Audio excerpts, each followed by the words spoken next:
for me, it's about legacy building. It's about teaching people that they can do anything that they put their mind to. My mom had me when she was 15. Dad been in jail my whole life. So if I can do it, anybody can do it. So my goal is to inspire you to take massive action and do something for yourself, build generational wealth, show yourself that you can do it, but you first have to believe it and take massive action and have that rich state of mind.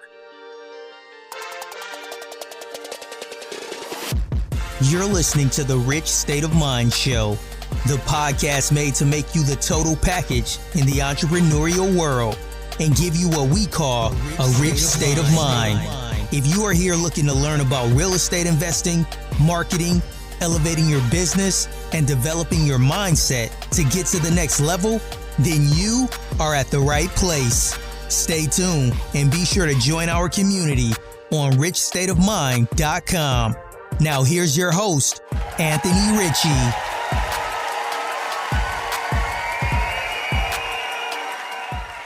Hey everybody, welcome back to another episode of Rich State of Mind, where I'm talking to Marvin Mitchell. Over the last 15 years, Marvin has been passionate about his life mission to show others the path to financial and time freedom. He's the owner of a thriving multi-seven-figure financial firm and has helped hundreds of others learn to leverage life insurance to create their own bank and build passive income to exceed their expenses.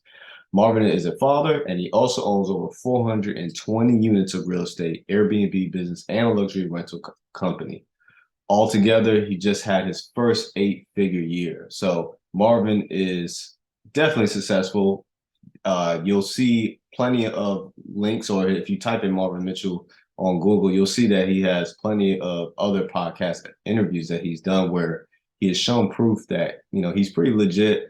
And I like his approach on money. We do cover a little bit about life insurance and using that as a bank, but there's other things that we were able to discuss that I think are very unconventional on how to use your money.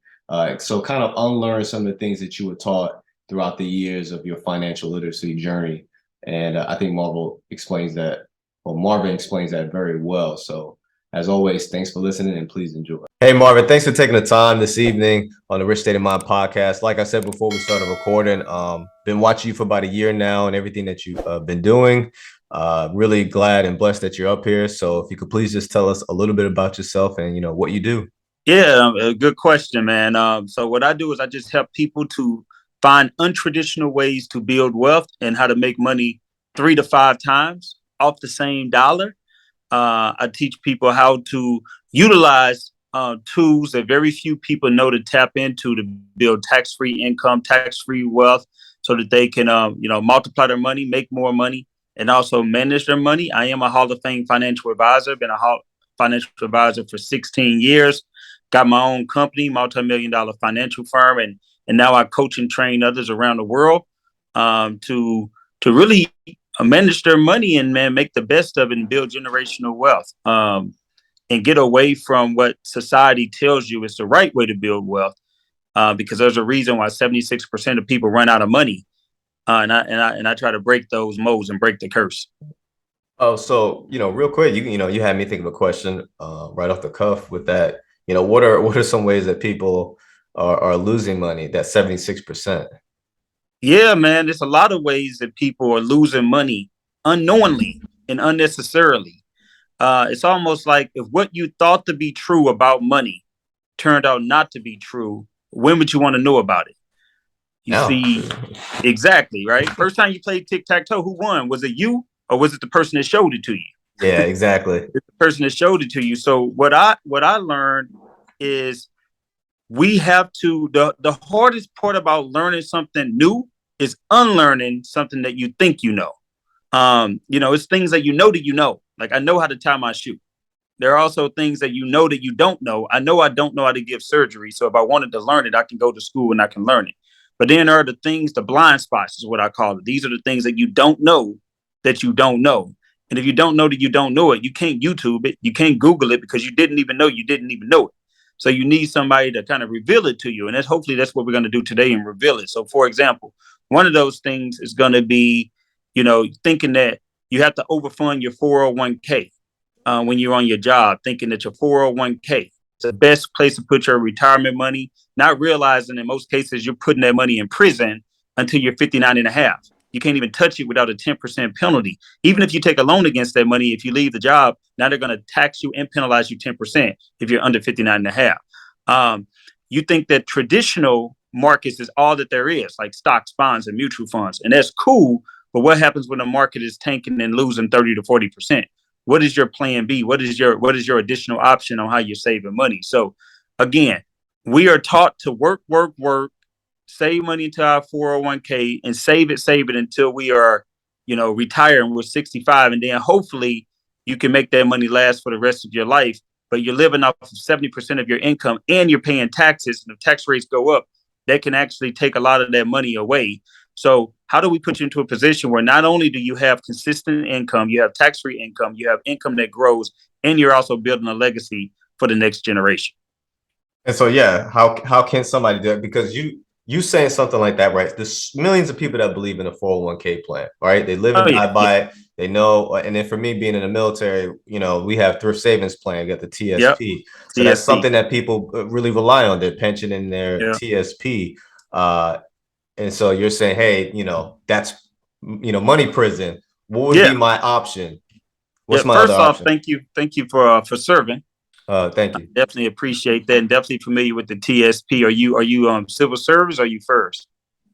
So I'm active duty. Active duty Navy. Yep. Got you. So they got different plans in your TSP based on where you are. Civil service or FERS. One of them have the match. One of them still have a pension attached to it. One of them you can't get Social Security. Oh yeah. So I'm the legacy. So I still keep my 50% retirement, and they don't match me. But I actually don't use my TSP. Okay, that's interesting. I would love to know more about that. Why you don't use your TSP? See, there are different options. Like when you got a 401k, 403b, or TSP, where you have a traditional one, and you also have they allow you to contribute as a Roth too. Mm-hmm. Now, if you contribute as a Roth, that's the lesser of two evils. That's not bad because at least your money grows tax free, and you can actually eventually pull it out tax free as well.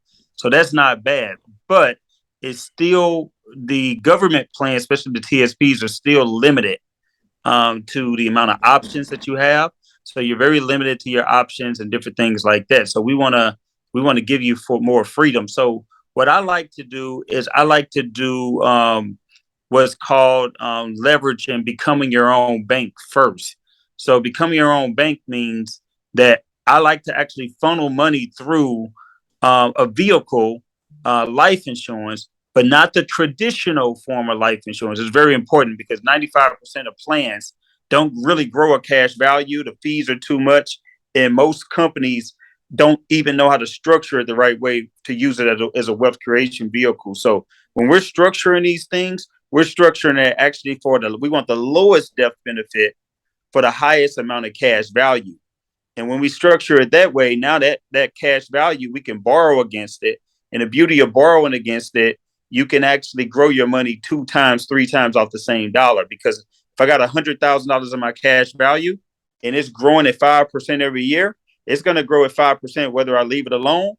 It's going to still grow that same 5% if I borrow against it, because I'm actually not taking from it. I'm borrowing against it, just like I was borrowing against a home equity line of credit. So it's still going to grow. So I got 100. I borrow, 30,000. That 100 is still growing by 5%. So next year it's 105, even though I borrowed 30 because I leveraged it, and I don't even have to pay it back. If I don't pay it back, they're going to subtract it from my death benefit when I die. Although I don't have to pay it back, I choose to pay it back, and I recommend you pay it back because what it does is it increases your borrowing capacity over time to borrow more and more and more as you go along. Is there a cash limit to this type of life insurance package as far as how much you can grow it to? Yeah, that's a good question. There's not really a limit. However, there's rules that you have to abide by. So, for example, in the old days, you used to be able to, really wealthy people used to be able to dump just like 100,000, $1 million, just easy in there because they know it would avoid taxation for the rest of the time and it can grow. Mm-hmm. But then they did set a rule in there where if you dump a lump sum in there one time and never really put money into it again, it's going to be considered what's called a MEC, which is a modified endowment contract. That simply means that you're since you're treating it like a lump sum 401k or IRA or TSP, they're going to treat it that way, which means that it'll be a taxable event when you attempt to borrow against it and do things like that. But if you meet what's called the 7-pay rule, which means that you plan to pay it for at least 7 years, then anything you borrow against it, all of the growth, everything is going to be completely tax free. So the companies that I work with in my financial firm, it has a no MEC policy, which means that even if you did fund it too much and break the rules, they're not even going to let you. They're going to send you the money back and let you know that you're breaking the rules on it, to not allow you to have to be subject to that tax type of penalty. Okay, great. So, with normal, I'd say normal whole life insurance policies, usually you don't have any cash value until or you can't access it until like the 5-year mark. Yep. With the way that you're trying to structure life insurance, how fast can somebody access the cash value? 30 days. Oh, wow. Yeah, that's awesome. 30 days. So we structuring it. We can borrow up to like 70 to 80%, 70 to 80% after about 30 days into the policy. So again, like now I want to make sure that I'm clear and tell you not just what this is. Let me tell you what this is not. This is not a situation that you put in $500 and you got a $300,000 death benefit and you can borrow $300,000. Because I get people all the time they say, I thought you said I can borrow all of the money from the death benefit. So you really think there's something out there that you can put in $100 and they're gonna let you borrow 300,000 because you put in $100? No, it don't work that way.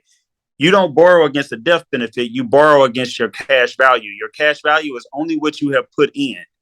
So it does take you putting the money in before you can borrow against it. So you might be thinking, well, what's the point? If I'm putting the money in and then I'm just borrowing against my own money, what's the point? You got to understand the type of person that you need to be. There's 3 different types of people when it comes to money. You got a debtor, you got a saver, and then you have a wealth creator. The debtor is somebody who, obviously they borrow from money and then they spend their life trying to pay it back. They never get over the rat race. Then you got your the saver. The saver, they save, and then they pay cash. A lot of people are like this, especially military people. They're going to save, and then they're going to pay cash. They save, and then they pay cash. Well, that sounds great because you're not going into debt. But the problem is that every time you pay cash, you're stopping the forward momentum of your money every single time. If you had 10,000 and you paid cash for something that was 8,000, now you only got 2,000 left, and you're only making interest based on 2,000. Now you got to build yourself back up to the $10,000. Might take you a few months or even a few years to get back to that level, and then you're starting to make a gain again on top of that 10,000. So you just lost 3-4 years. But a wealth creator knows that they never want to go backwards. They only want to go forward. So they leverage against themselves. So when I save into my wealth creation fund and I got 10,000, now when I borrow against it, if I borrow 8,000 against it, I'm still getting paid interest on the 10,000, not on 2,000. And if I don't pay it back, it's subtracted from my death benefit, which is always going to be higher than my cash value. So if my death benefit is 50,000 and my cash value is 10,000, and if I die, well, now that 8,000 plus interest is going to be subtracted from the death benefit, and my heirs are going to be able to get the rest. So that always allows me to double leverage my money in those particular situations. And if I do it right, the money that I do borrow, I'm going to go out and I'm going to buy me an asset such as real estate, or such as renting out a vehicle, or such as getting me a franchise, like you got a franchise, where I can now make money on a business and make money on their life insurance at the same time. And so that's what actually attracted me to the whole concept, is because before I bought the franchise, I was able to buy the franchise because I'm a real estate person by heart. The franchise idea was really for my wife, for her being patient with me, putting up with me with real estate, especially during COVID. So I was like, okay, cool, because I'm thinking about it like a HELOC, home equity line of credit, right? I can borrow from it, except instead of borrowing from my house, which I'm not getting any interest back on that when I put the money back, the bank is. This, I can make myself richer times 2. Yeah. Yeah. I mean, it's just like, certain communities, how they say money doesn't leave their community. That's why they're wealthy. They recycle inside of their own community over and over. Well, I know African Americans, it's a very well-known fact that money don't stay within the community because it goes outside of the community before it ever recycles back into it. A lot of the times, it's kind of thinking along similar lines. Now only you are the business. You are the culture, you are the nation. So your money is your money going to stay in your own community, or is it gone after just one generation? You got to say, how can we keep that dollar and keep it flowing and recycling that money over and over and over, which means we want to create pregnant money. So what that means is that you want the parent to grow up, your savings, which is a parent, to grow up big enough and invest it so you can start becoming pregnant and creating money babies. And now you created that money baby. Now you want to nurture that money baby and allow it to grow and produce until it's old enough to reproduce after its own kind and produce more money babies. But the problem is there's too many people killing off the parent before the parent has an opportunity to become pregnant and produce a baby. That makes sense. It's funny, it does. And you got me thinking about how can I fit that life insurance policy into a trust to ensure that those babies continue to, come about. Now you thinking, bro. And that's one of the things I recommend too. So you get the life insurance policy, you place it into the trust. Let me tell you how. There's a book. I wrote a book. It's called Become Your Own Bank Book. I talk about this in my book, Become Your Own Bank book.com, becomeyourownbankbook.com. You can get it. It's like $37 or so. But there's another book called What Would the Rockefellers Do? And they talk about how the Rockefellers use this concept to still be one of the wealthiest. People don't even realize the Rockefeller owns stuff that you don't even know about. Like Spelman College is owned by the Rockefellers. It was Laurie Spelman Rockefeller who actually purchased and who has Spelman College. That's after her name, Spelman Rockefeller. Like, there's so many things that they still own today because what they did was they actually created trust. It's a dynasty trust. I call it the Rockefeller Trust. And then they set up a family board around this trust. Somebody died, got a life insurance policy. It went to the trust. The family board would be able to dictate what happens. They can write contracts around that. And if one of the Rockefellers wanted to start a business, they would have to come before the family board and say they want to borrow against it, just like it's their own bank. They would approve that loan. The Rockefeller, young Rockefeller would go out and start a business. That business would be profitable. They would pay the loan back. Remember, the loan continued from the policy continued to grow as if they never touched it. And they would do those things over and over and over. And they would write the policy, the death benefit to the trust. So every time somebody dies, it recycles back into the trust again. And they got this whole Rockefeller endowment fund, this trust that's based off of a family concept. That's why their money lasts from generation to generation to generation. Whereas if you look at the Vanderbilts, for example, their money, they were just as wealthy as the Rockefellers, but their money didn't last because they didn't do this concept. They spent it all mostly on every generation. They kept buying big things. They didn't recycle it. They didn't have a board set up. So if you think about that, how can you make it your own? Just set up a trust. You can really get around with your family and set up a family bank the same way if you really wanted to get on an advanced level, but at least you can write that trust and you can control your money from the grave. Like you could create what's called a spendthrift trust that says, you got any kids? I have 3. You have 3 kids. How old are you? How old are they? Your kids, yeah. Right 17, now. 9, and 1. Oh, wow. You look young, man. You look like, I thought you was like 32 or so. I am 32. So, okay. So you just had so young. Okay, cool. My mom had me when she was 15. So yeah.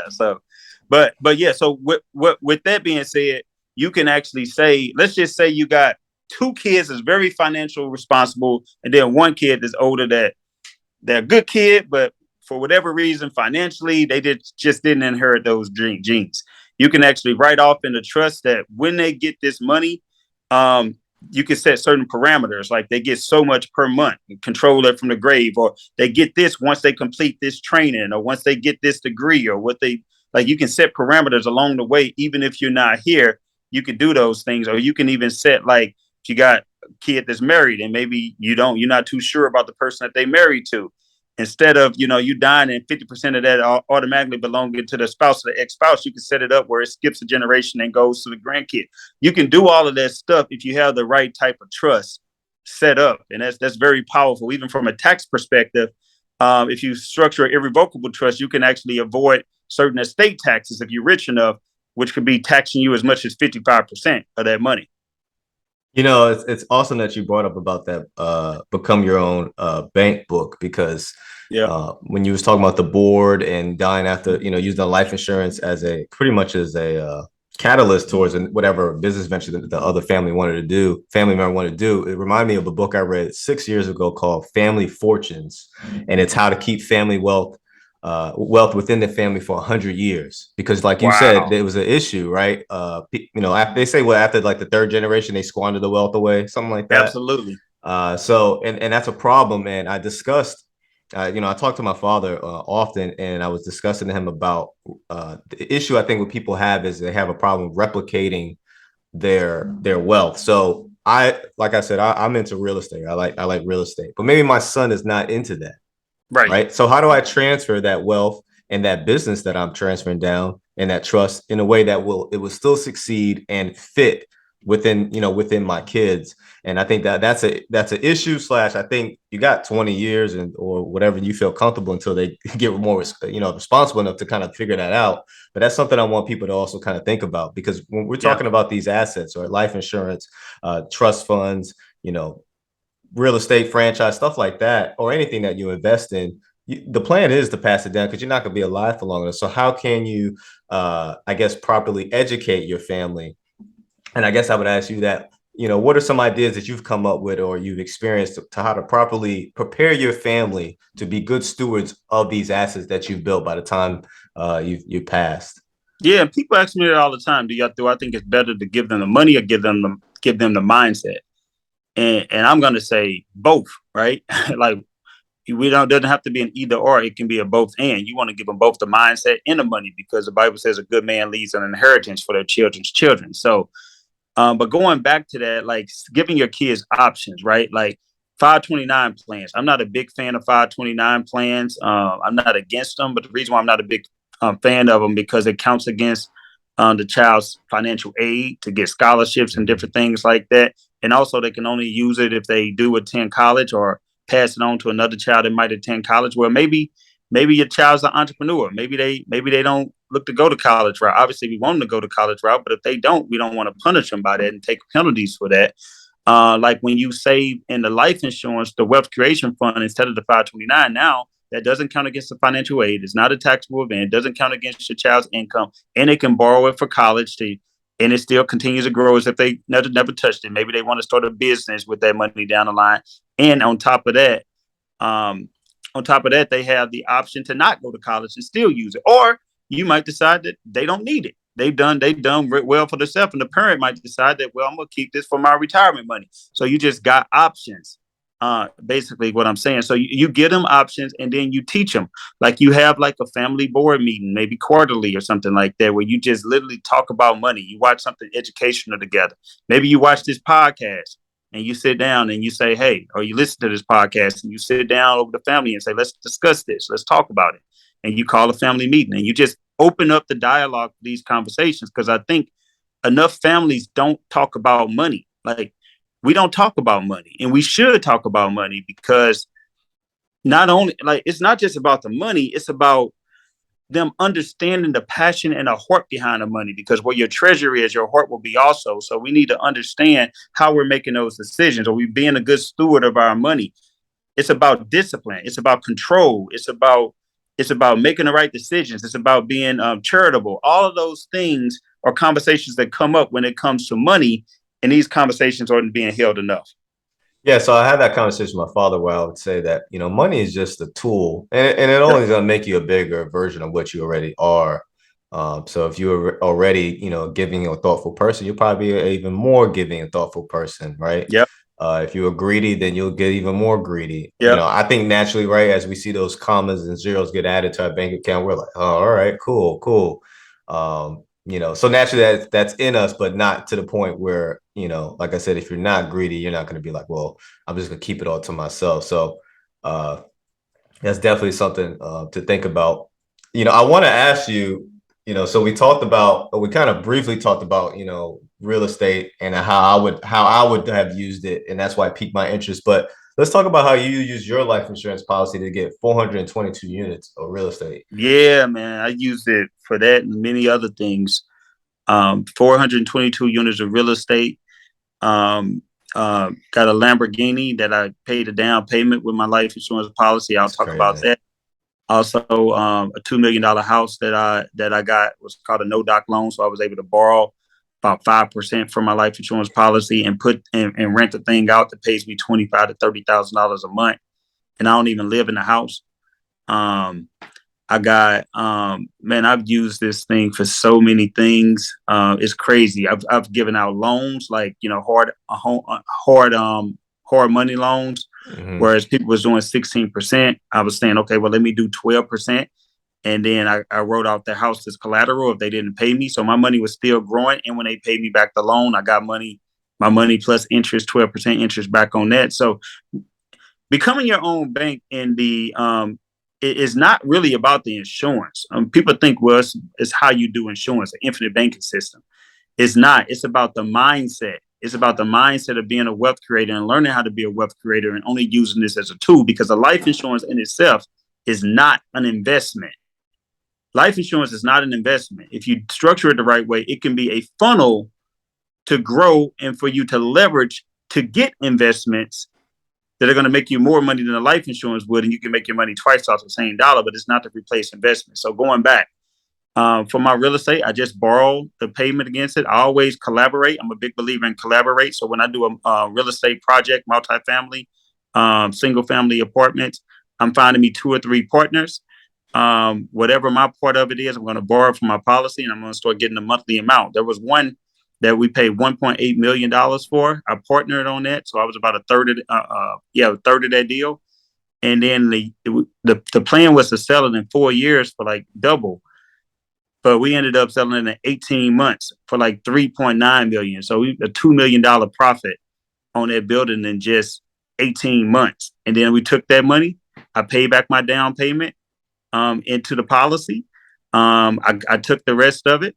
You know what I mean? I started me a whole nother policy with the money that I got from there. So additional policy. So that's one thing that we did. And again, because I was a partner in a collaboration, I didn't have to do the work. I didn't have to fix toilets. I didn't have to do anything. I just showed up for a meeting every once in a while just to see where we were at in the project. And really, that's what it is. Because I'm not a handy guy.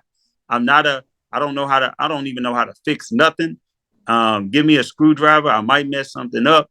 I'm just being real, but I do know how to lead and I do know how to collaborate on deals and let people do what they do best. My Lamborghini, my goal was when I got that Lamborghini, I was going to rent it out on Turo, and I knew it would pay me like $12,000 to $15,000 a month. But the crazy thing is, when I got the Lamborghini, all of a sudden I had a mentorship where I only had 6 people in it in 2 months. So that was good, but it wasn't like great. But as soon as I got the Lamborghini in one day, 27 people decided to join my mentorship for 5,000. So I paid off half of the Lamborghini in one day just by having it. And I borrowed the money from my life insurance policy to get it started. So technically, none of the money at all was out of my own pocket. I was able to pay back the policy.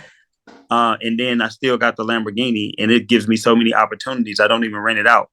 But then a $2 million house, again, I got the no doc loan, 5%. That just means that I didn't have to provide a lot of documentation at the time. It's a little bit higher interest rate. But what I did was I paid for the down payment, automatically started positioning myself where I could start renting it out.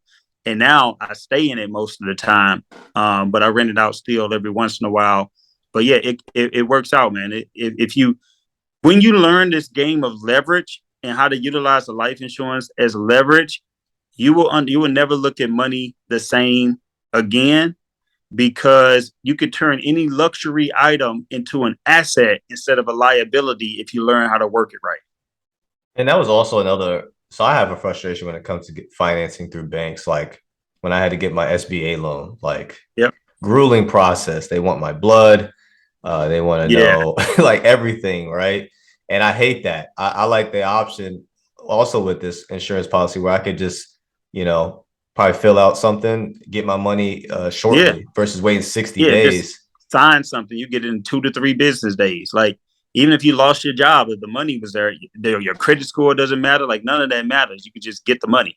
Whereas in the banks, let's say you got a lot of money and equity in your home, you got a job, you lose your job, you go to the bank and say, well, I've been overpaying for my mortgage, so I want to take some of that out.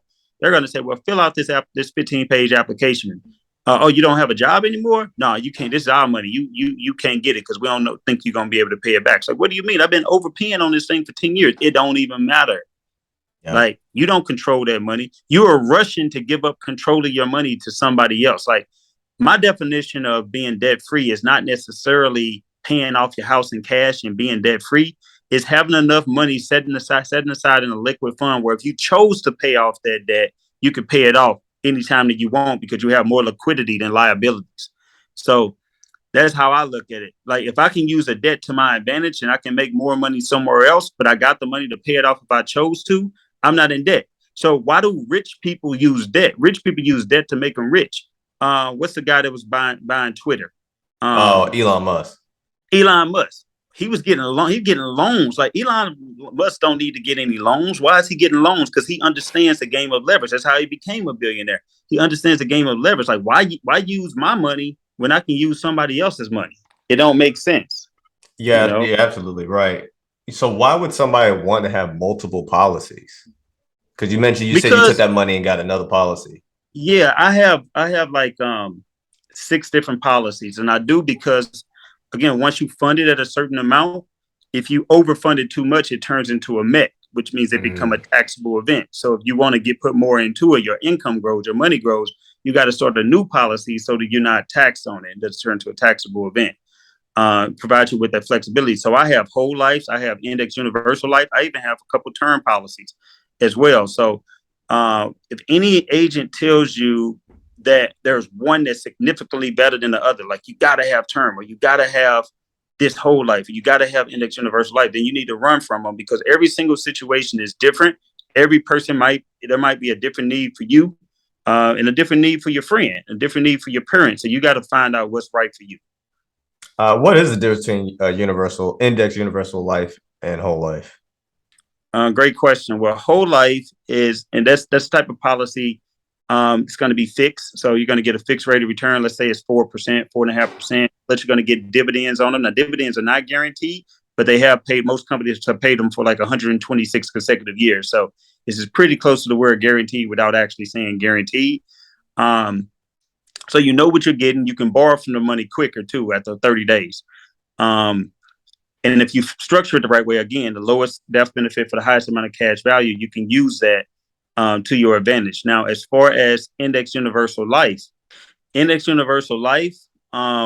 you can get a higher rate of return over time because the way it works is you have what's called a cap. If your cap is 10%, then that means you can make up to 10% that year. But if it makes 15, the most you can make is 10. But if it ever goes down, you don't lose your money. So you have the ability to protect some of your downside, but it's not consistent like whole life. So one year I can make it 0 if the market goes down, but I can also make up to 10%. So over time, you might make more on the index universal life policy. The downside is that it's not as flexible as far as when you can borrow against it. So you don't want to borrow on this after only 30 days. Like I tell people, if you can afford to wait a couple of years or so to borrow from your policy, maybe an index universal life is better because you have more time to grow it. Mhm. But if you need it quicker than a whole life. So the real answer for a lot of you, it might be both. Like I have both. Like I want the flexibility sometimes to borrow from it quicker. Maybe I got a real estate project I want to take care of.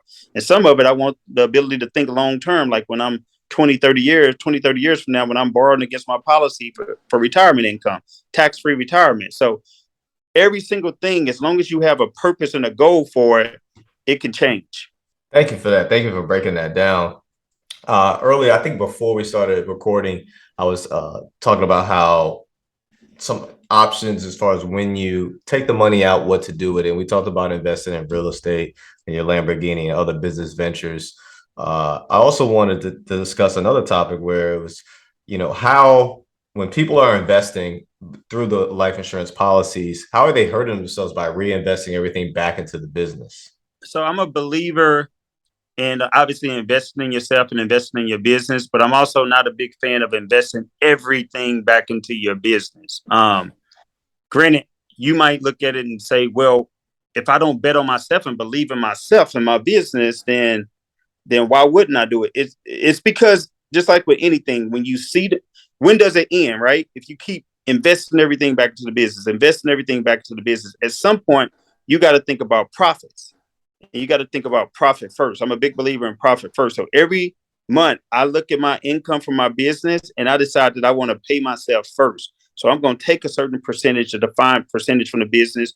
I'm going to put that into my bank account, my personal bank account, and I'm going to divvy that up amongst life insurance or investments or whatever I decide to do with it. Because God forbid, if something were to happen to my business, now I've created this entire pool. Like COVID, nobody expected COVID to happen. Some people's businesses thrive. Some people's businesses didn't survive. Some people's barely made it. So I want to put myself into a position that no matter what, all of my eggs are not in one basket, and I have the ability to pivot should I need to pivot. Yeah, and I also had a struggle with that for my first couple of years with real estate investing. I was putting everything all the way back in because I wanted to just buy the next property. And since I had my military paycheck, I didn't see no problem with it. But my wife was like, "Hey, we're putting this time into it, right? Managing these tenants. And in our short-term rental case, sometimes we've even cleaned the property ourselves. And Oh so wow. she's quick to say, "Hey, run me my fee, for cleaning the house." Yeah. And I have to get into a better habit of doing that, and it does feel good. I think it actually even motivates you Mm-hmm. because you're like, okay, cool. You physically, you feel okay. I see the money coming in my actual bank account and not going back into the business, and it's Bro. Well, another reason why you do want to do it that way, and I love that you're doing that because just taking something that you can actually see, because you could be rich and still feel broke. yes, yeah, And the worst thing in the world is that you asset rich and liquid poor, because you've done all this work, you built all of these assets, and you feel like you one emergency away from being bankrupt. You know what I'm saying? Like, I know many of people that this has happened to, or one big bad tax bill that you didn't expect away from being bankrupt. And sometimes when you don't have that liquidity and you feel broke, you start making broke, scarcity minded decisions.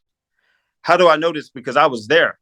I had a business that was doing multi-million, and all of a sudden, like when people was telling me to go somewhere, I was like, I can't because I don't have them. Like, I can't. I don't have it. Like, what do you mean you don't have it? I didn't have. I really didn't have it. And feeling like you don't have it, when you start thinking that way, it attracts more. I don't have it. It's like the mindset, right? It's like when you have. It's almost like I want to walk around with some cash on me that I can tip. The worst feeling in the world. You need to tip somebody. They don't do cash app. And you ain't got no money to tip them. Like you feel horrible about it. But when you can spread, when you can give to somebody and give in abundance, it attracts more abundance. So when you have the liquidity, it attracts more liquidity. So don't allow yourself to be asset rich and cash poor. yeah. Well, you guys heard it, and that's actually something that is something I want people to definitely pay attention to because I was thinking about that. Like, you do get all these assets, but you only making like 30 grand a year. Like, Right. so you're worth a million, but you're living on a minimum wage income, and that's not where you want to be. And so one thing is, like I said before we start recording, I want to make sure that we always direct people towards the services you provide. So first thing, where can people find you, Marvin? Yeah, one of the good things is, well, first off, on Instagram, you can find me at Marvin Mitchell Official, Marvin Mitchell Official. Make sure that it's spelled Marvin Mitchell Official, no dots, no slashes, no extra letters, because I'm telling you, there are fake scammer accounts out there. So don't let one of them get you. But also, I do a 5-day challenge. And on that 5-day challenge, it's a 5-day virtual challenge. It's recycled every 3 months. I do it every 3 months or so. And this 5-day challenge, it's an hour or two a day, depending on if you're VIP or general or platinum. And we teach you how to make money, multiply money, how to do real estate, how to leverage your life insurance, how to create 15 different streams of income from books and digital products and different things like that, and really how to change your life. My mentorship has created several millionaires. I have 9 people to do a million in a day in the last 7 months. And also we teach people how to make 5 figures in a day, 6 figures in a day. We have people to make more money and leverage their money better. So if you want to learn how to do that, you just go to mypath2prosperity.com. That's mypath2prosperity.com. mypath2prosperity.com, because the great thing about that is we teach people that it's actually easier to make a lot of money in a little bit of time than it is to make a little money in a lot of time. You just got to know how the psychology works. If you get your mindset right and you learn the power of leverage, I promise you making money is easier than it is to be poor. Yeah, that's great. And then also, what I like to ask, I'm smiling, man, because I'm like, man, this is a golden nugget stuff that I really want people to hone in on and actually replay this over and over again. Yep. And so, what I almost forgot, I always like to ask this question to everybody that comes on here: what is your rich state of mind? What is your passion, your big why as to why you like teaching these things to people? I grew up poor, you know what I mean? And I always was wanting to help people like me. But when I first became a financial advisor, I struggled. I could barely pay my bills. It was horrible. And I was attempting to help my people. And then one of my mentors, he told me one day, he said, the best way to help broke people is to not be one of them. So, I had to pivot and start talking to people, millionaires and billionaires who had money, and I learned so many things from them.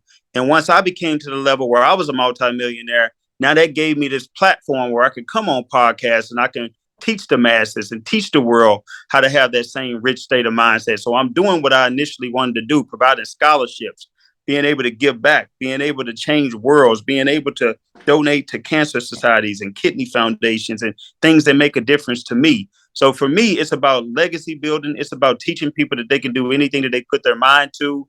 My mom had me when she was 15. Dad been in jail my whole life. So if I can do it, anybody can do it. So my goal is to inspire you to take massive action and do something for yourself, build generational wealth, show yourself that you can do it, but you first have to believe it and take massive action and have that rich state of mind. Well, Marvin, I really appreciate your time and thank you for sharing all this knowledge. And also, everybody, please check out Marvin, the social media sites and pages that he mentioned, and that course as well. Every 3 months. Every 3 months. So just do it today, and you're gonna get recycled into the next one. Awesome. Well, thank you again. I really appreciate your time, man. Thank you, man. Appreciate you, bro.